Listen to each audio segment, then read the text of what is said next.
Bom, pessoal, hoje nós vamos falar um pouquinho sobre cidades. Como o viver nas cidades pode ser bom ou ruim para a sua qualidade de vida e para a saúde. Vão ser uma série de 6 a 7 conversas como essa, cada uma vai durar entre 10 a 12 minutos. Eu espero que seja útil para quem tanto vive em cidades como para os profissionais de saúde. Eu vou responder aqui por que a gente vive em cidades, por que o ser humano vive em comunidades e como as cidades cresceram e como elas podem, o que acontece por vivermos nelas. Bom, por que a gente vive junto? Quando a seleção natural, a pressão evolutiva, fez com que fosse vantajoso esse desvio do Homo genus, o Homo sapiens, privilegiasse uma cabeça grande com um cérebro que demora para amadurecer.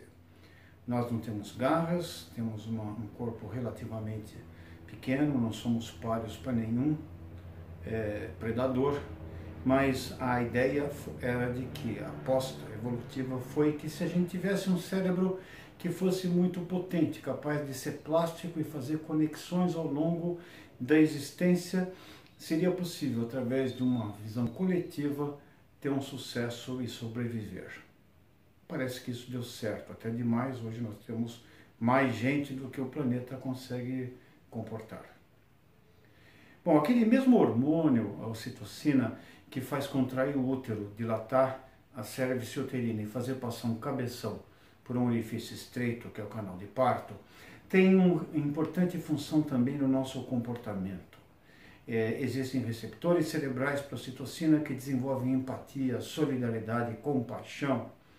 Isso é necessário porque um ser humano, uma mãe que acabou de dar luz, que é capaz de cuidar de si própria, passa a dedicar a sua vida, uma parte importante das suas atividades, a cuidar daquele novo ser.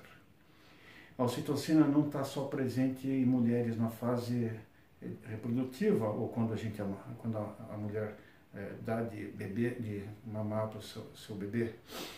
A ocitocina acompanha a vida inteira de homens e mulheres. Ela é secretada pelo núcleo póstero-ventral do hipotálamo. Ela tem picos quando você mede os picos, tanto no líquor quanto na circulação, quando a gente abraça um amigo, quando a gente recebe um beijo de um filho, quando a gente sente amor por uma pessoa, quando você sai com o seu cachorro, quando você está num lugar com seus amigos. Esse hormônio, então, permite com que tenhamos, digamos, a capacidade de trabalharmos em conjunto. Além da ocitocina, tem um outro hormônio, a vasopressina, que não só aumenta a absorção de água, mas também que significa, ou seja, quando estiver faltando elementos vitais para a nossa subsistência, ele diminui o foco de abrangência da empatia. Faz com que cuidemos primeiramente de nós, das pessoas que a gente ama, ou da nossa comunidade, e hoje talvez sirva para você só olhar as pessoas do seu time de futebol ou do seu partido político. Bom, isso fez com que os homens começassem a se agrupar, e você conhecia um pouco dessa vida nas cavernas do Paleolítico e do Mesolítico, onde se pintava a vida, que não era fácil, e nos lugares que se pintava a vida, naquelas pinturas rupestres, também tinha maior sonoridade, ou seja, é possível que se cantasse. Então aquele ao longo das fogueiras em cavernas, digamos, adornadas por pinturas, era talvez um ponto de aumento da solidariedade e tomar também decisões importantes. Quem faz isso, por exemplo, hoje, do ponto de vista biológico, são bactérias e vírus, que rapidamente se adaptam às condições do meio, sobrevivem sem a necessidade do núcleo. No entanto, houve comunidades que se colocaram em regiões onde os recursos não eram tão abundantes. Por exemplo, para os nossos índios, entre os Andes e o Atlântico, você não precisava muita tecnologia, porque bastava mudar de lugar que você, quando se esgotava os recursos do local, você podia migrar para outro. Então, você vai ver nos estudos arqueológicos que havia estabilidade por dezenas de milhares de anos. Tal não acontecia se você estivesse na beira do Nilo, no Tibre, no Eufrates, ou então em cima de uma boca de um vulcão, como no México. Ali, o local bom já estava ali, e muitos grupos disputavam o mesmo local. Então, a necessidade de você aumentar a produtividade de áreas, digamos, mais difíceis, o comércio ou a guerra, ou seja, o intercâmbio de ideias, fizeram com que surgisse muito do que a gente sabe da civilização ocidental. E isso ocorreu em cidades. Então, as cidades começam no Neolítico, mais ou menos 10 mil anos atrás, já tem registro das primeiras cidades, sempre na Ásia ou no Oriente Médio, depois norte da África, e depois é que vai para a Europa e outras regiões. Sempre tendo essa ideia de que as cidades eram mais sofisticadas à medida que os ambientes eram mais inóspitos. Isso pressupunha a divisão de tarefas, ou seja, órgãos ou corporações, e células que constituem esses órgãos. E havia então alguns órgãos que eram melhores para a defesa, outros órgãos que eram melhores para ataque, outros para produzir alimento, outros para construir. Enfim, havia necessidade de um ordenamento e de uma hierarquia.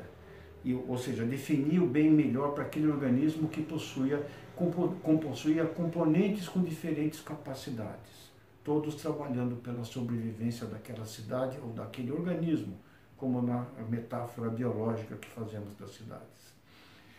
Isso foi, digamos, a procura desse bem comum, dessa possibilidade de você fazer com que aquele organismo evoluísse como um todo harmônico, é o grande desafio das cidades. E isso talvez não tenha, no caso, por exemplo, de São Paulo, que é a cidade que eu amo e vivo, não foi bem conseguido. Nós temos vários órgãos, várias corporações, mas a cidade cresceu mais do que a sua estrutura, tá obesa, ela tem falta de pilificação, de árvores, ou seja, onde moram as células, os órgãos, não tem árvore, onde tem árvore não tem pessoas. Tem trombos arteriais causados por, digamos, por veículos de 4 rodas que obstruem as suas artérias e veias.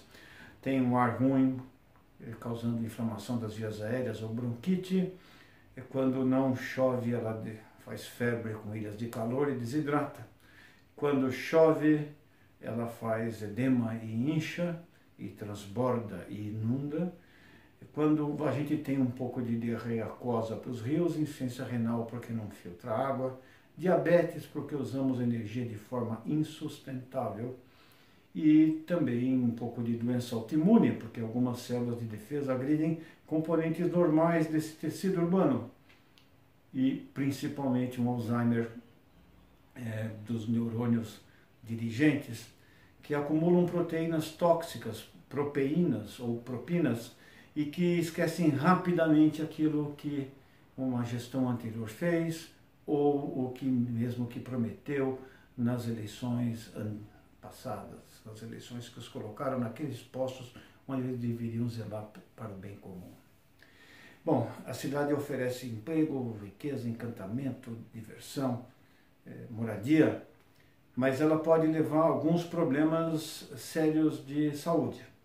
Nós vamos falar ao longo dessas conversas porque a cidade nos torna mais obesos, porque ela prejudica a nossa taxa de doenças mentais, como ansiedade, depressão, esquizofrenia, porque temos nas cidades mais câncer e porque a percepção da violência ela habita pelas ruas das nossas cidades.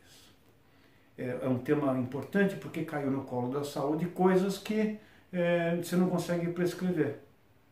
E isso implica que todos nós devemos ter saúde como ponto central de todas as políticas públicas. Bom, eu vou defender isso nas próximas falas, eu espero colocar uma por semana, e se você gostar, nos acompanhe. Se você não gostar, pelo menos você vai ter um excelente sedativo. Você vai dormir rapidamente, sem efeitos colaterais. Muito obrigado e um abraço a vocês. Tudo de bom.